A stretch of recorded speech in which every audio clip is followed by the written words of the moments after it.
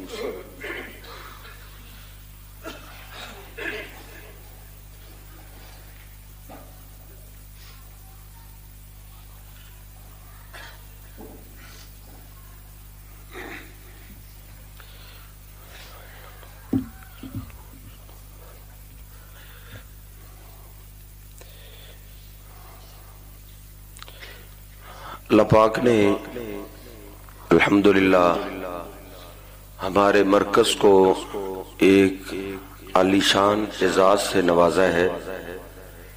اسی وجہ سے مجھے قاری صاحب نے بھی کہا کہ یہ عنوان بیان کریں کہ ہمارے جامعہ میں مرکز رحمانیہ اکاڑا میں کل الحمدللہ 6.5 سال کے بچے نے قرآن پاک حفظ کر لیا ہے۔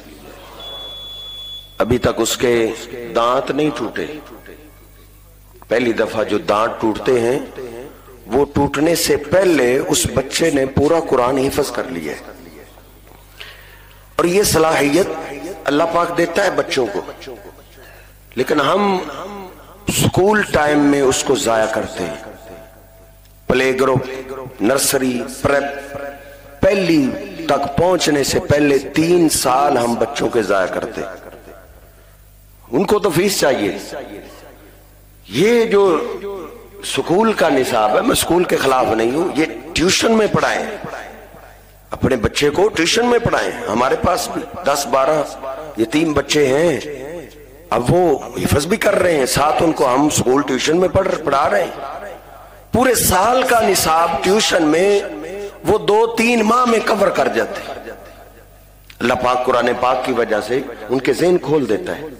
اس لیے اپنی اولادوں کو قرآن کے لیے وقف کرنے کی کوشش کریں، سکول بھی پڑھائیں۔